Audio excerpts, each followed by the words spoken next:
mind. Well, I usually try to be... I seem to take much more interest in nature, Doctor, since you began your lectures.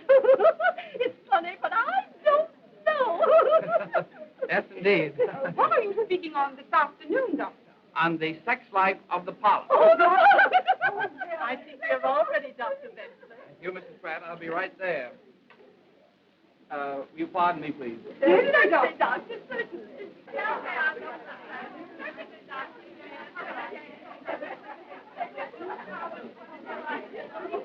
Ladies, Dr. Benchley.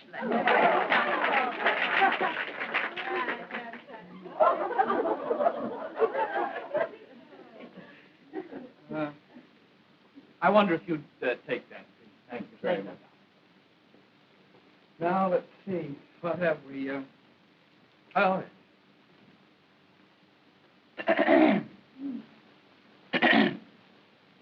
If you remember at our last lecture, we took up the subject of emotional crises in sponge life.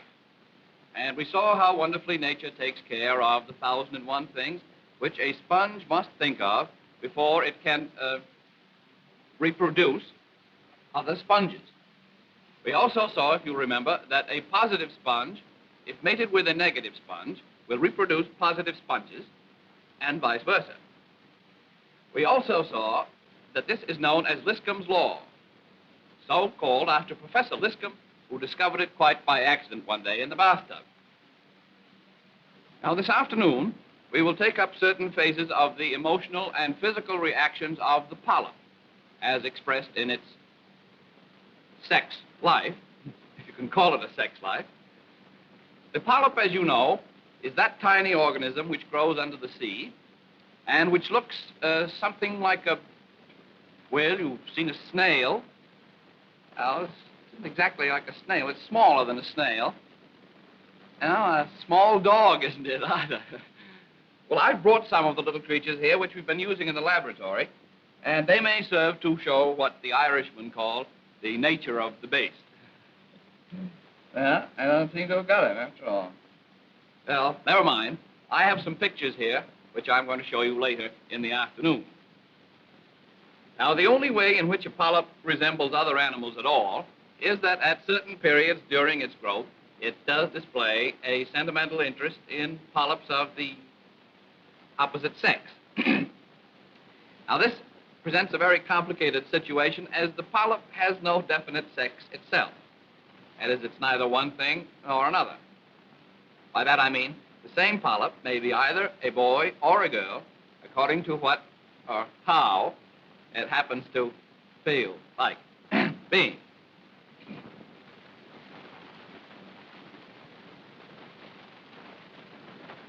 As Dr.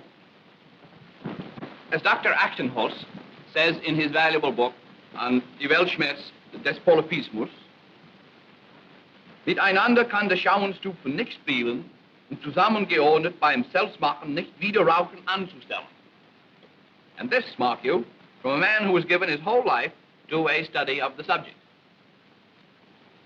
Now, this tendency to change sex at any moment, while it does save the polyp a great deal of time and expense, nevertheless makes difficult any definite analysis of its sex behavior. However, Dr. Rasmussen and I made some interesting experiments along this line, and it is the result of these experiments that I wish to bring before you this afternoon. I think I'll lower the screen now, Mrs. Pratt.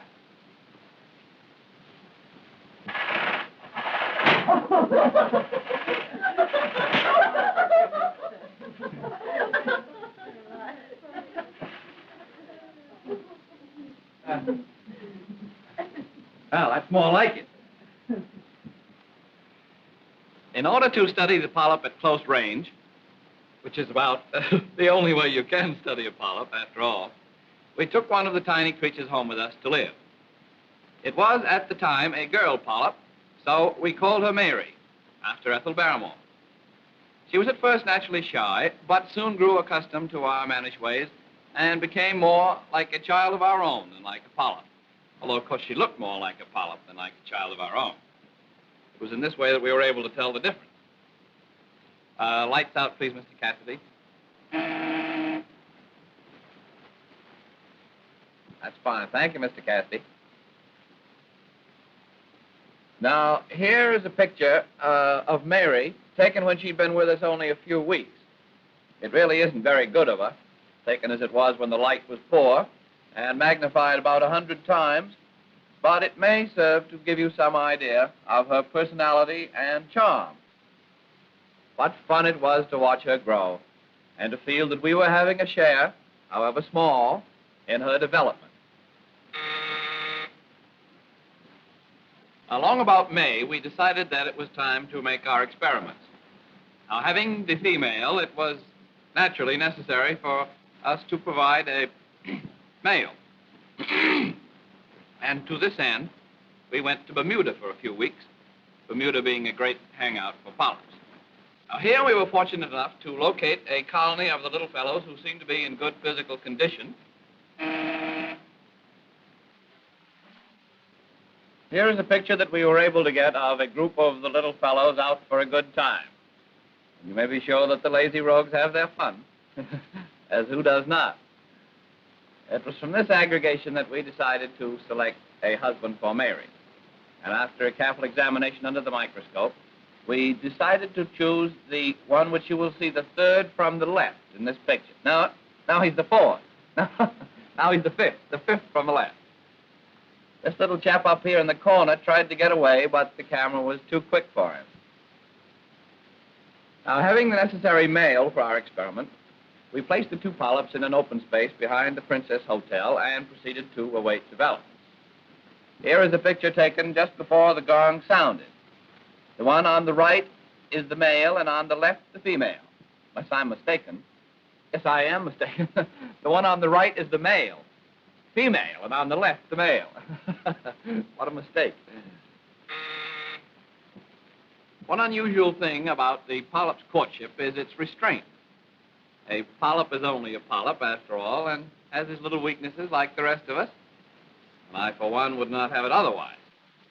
But even so, the entire courtship is carried on with an open space between the male and female of perhaps 50 paces of polyp measure, which in a way makes it difficult for the male to be anything much more than just a pal.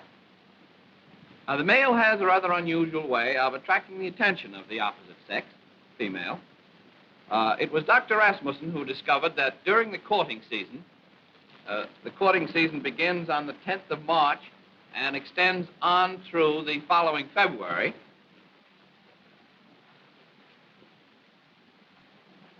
Leaving about 10 days for general overhauling and repairs.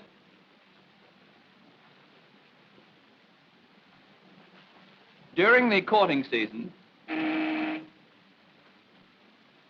the male gives forth a strange phosphorescent glow, something like a diamond scarf pin. Now, this glow is supposed to be very attractive to the female, and it is by dazzling her with his appearance of elegance that the male is able to bring the lady around to his point of view. In order to test the powers of observation of the male during these maneuvers, we played a rather mean trick on the little fellow. We took away the original female, for whom he was so frantically flashing his gleamer, and put in her place another, but less attractive female. This seemed to make no difference at all to the male, who continued to flash on just the same. We then took away the second female and put in her place a small button, something the color of a polyp, following this with a crumb of corn bread. Now, so far as we were able to detect, this change in personnel made no difference at all to the male, who continued to exert himself, still under the impression that he was making a conquest, even with the crumb of corn bread. Now, this little ruse of ours, while it proved that the male polyp is not particularly clear as to just what it is he's after, rather put an end to our experiment as a whole. For the male, evidently disgusted at his inability to excite the button or the crumb of corn bread, suddenly gave up the whole thing as a bad job and turned into a female. Now, this left us practically where we were in the first place, with no male at all. So Dr. Rasmussen and I, after finding a good home in Bermuda for what were now our 2 girl polyps, returned to America, still marveling at nature's wonderful accomplishments in the realm of sex, but rather inclined to complete our experiments with some animal which takes its sex life a little more seriously.